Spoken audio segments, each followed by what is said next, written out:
Coba cek rutinitas pagi kamu.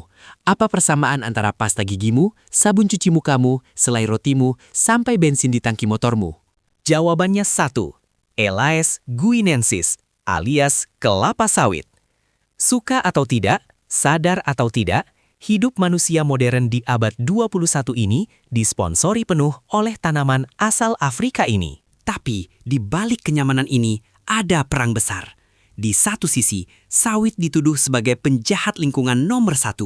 Di sisi lain, dia adalah pahlawan ekonomi yang gak tergantikan. Hari ini, di Alur Hijau, kita akan bedah apakah kita benar-benar bisa hidup tanpa sawit, atau kita justru terjebak bersamanya selamanya. Kita mulai dari alasan kenapa sawit dibenci. Lihat ini bukan sekadar ganti pohon, ini mengganti ekosistem kompleks menjadi monokultur. Hutan hujan itu rumah bagi ribuan spesies. Ketika diubah jadi kebun sawit, biodiversitas anjlok drastis. Hewan kehilangan rumah, konflik dengan manusia tak terhindarkan. Secara fungsi ekologis, kebun sawit nggak bisa menggantikan hutan. Daya serap airnya jauh lebih rendah. Akibatnya, saat hujan banjir, saat kemarau kekeringan, tanah pun rawan longsor. Belum lagi soal karbon. Membuka lahan gambut untuk sawit, melepaskan cadangan karbon raksasa ke atmosfer. Ini salah satu penyumbang terbesar krisis iklim global. Kalau dampaknya separah itu, kenapa nggak kita stop aja? Kenapa nggak kita ganti semua sawit dengan minyak kedelai, jagung, atau bunga matahari? Disinilah letak plot twistnya. Berdasarkan data, sawit adalah tanaman minyak paling efisien di muka bumi. Dia cuma butuh 10% dari total lahan pertanian minyak nabati dunia, tapi menyuplai 35% kebutuhan minyak global. 1 hektar sawit bisa menghasilkan sekitar 4 ton minyak per tahun. Bandingkan dengan kedelai atau bunga matahari yang cuma dapat 0,5 sampai 0,7 ton. Sawit itu 4 sampai 10 kali lebih produktif. Jadi, kalau kita boikot sawit dan ganti ke minyak lain, kita butuh lahan 4-10 kali lipat lebih luas untuk dapat jumlah minyak yang sama. Artinya, kita harus membabat hutan Amazon atau hutan lain jauh lebih gila-gilaan. Boikot sawit justru bisa memperparah deforestasi global. Selain faktor efisiensi, ada faktor perut. Di Indonesia, 40% perkebunan sawit itu milik petani rakyat, bukan perusahaan besar.